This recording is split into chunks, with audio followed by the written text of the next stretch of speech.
Those hills you can see over there, the patchwork of fields, is North Korea. The border is literally about 30 yards away. Alongside us was the frozen Tumen River. In winter, refugees can run across the ice. In summer, they wade across. We came to a spot where we could see into Busan, the 6th largest city in North Korea.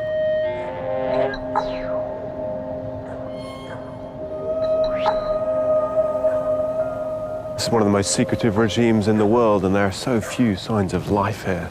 The silence is being broken by dog barks. There's no vehicles, probably not much fuel. It just looks incredibly bleak.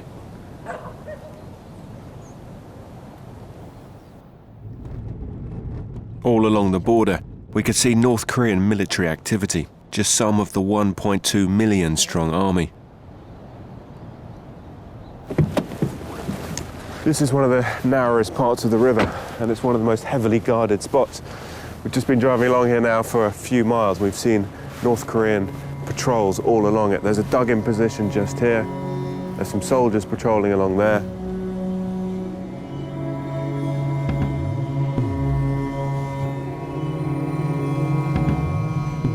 We arranged to meet a man who helps North Koreans on the run in China. I asked him to show me the routes people take.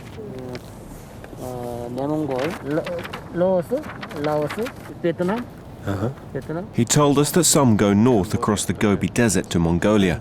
Others head southwest, illegally crossing the borders into Thailand, Laos and Cambodia.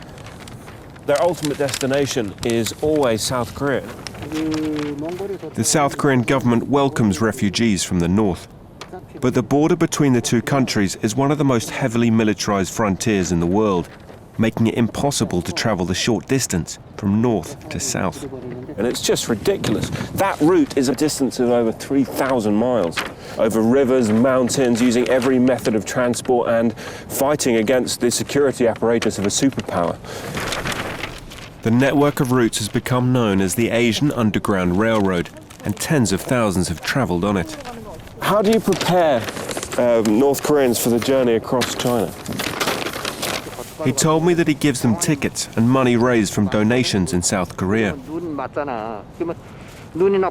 He said that some are also given crushed chili pepper to throw in the eyes of security guards who try to stop them.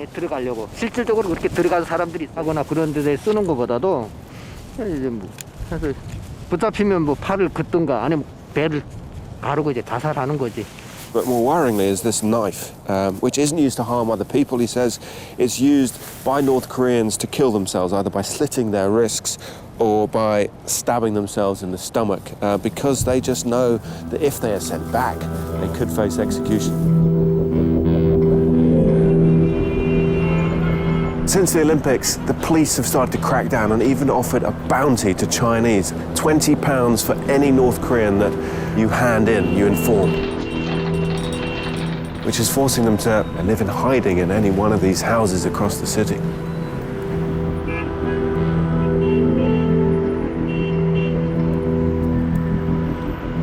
Unable to work legally, most of the escapees end up living in slums on the edge of border towns like Yanji. At any moment, they could be turned in to the police. This imposing building right on the main road is the Tumen Detention Center. The first 6 months of last year, 8,000 North Koreans were processed through here before being sent back home to North Korea. Most prisons in China are hidden from view, but this one is incredibly visible.